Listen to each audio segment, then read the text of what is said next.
Ukraine's military chief urges authorities to refrain from creating armed formations. This reports an announcement by Ukraine's government telling its independently organized volunteer Nazi battalions, "Please do not invade Donbas unless and until authorized to do so."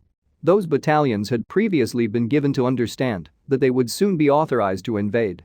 The Ukrainian General is here telling those battalions, such as the Nazi Azov Battalion, which has been championed by the U.S. and allied governments, that premature actions on their part might be exploited by Russia for its purposes, for Russian propaganda. This plea to those far-right mercenaries can only be very disappointing to them.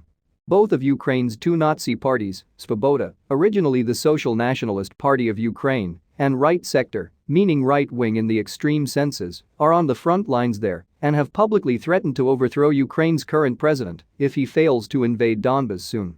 Those mercenaries could quickly turn against him. Russia shuts Ukraine's military access to the Sea of Azov beginning next week and continuing at least until October. Russia will prevent any military vessels of or allied with the United States from passing through the Kerch Strait, which transits from the Black Sea into the Sea of Azov, which latter is Ukraine's sole coastal waters. That US-written headline erroneously said Russia shuts Ukraine's military access to Black Sea because confusing the Black Sea with the Sea of Azov is common. However, that news report provided an excellent map which shows what the article was actually reporting. Russia will close off US and allied warship access to Ukraine's coast. The implication of this news report is that until, at least, October, Ukraine must avoid invading Donbas or else do it without being able to be militarily resupplied by the US and its allies. FAA issues warning for flights in Russia-Ukraine border airspace. This is a warning to airlines to avoid that area because of the possibility of war breaking out imminently there, warning them to avoid events like the 17 July 2014 MH17 incident.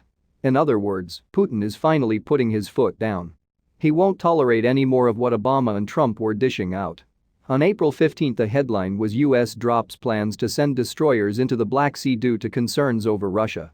This is one of several strong signs that Biden understands that crossing one of Putin's red lines would be extremely dangerous.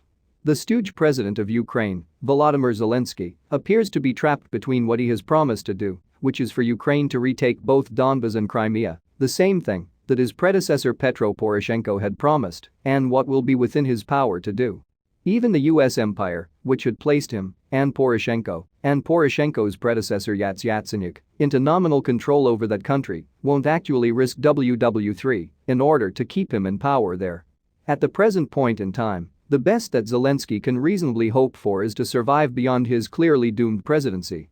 He is learning that being a stooge is not a comfortable position to occupy.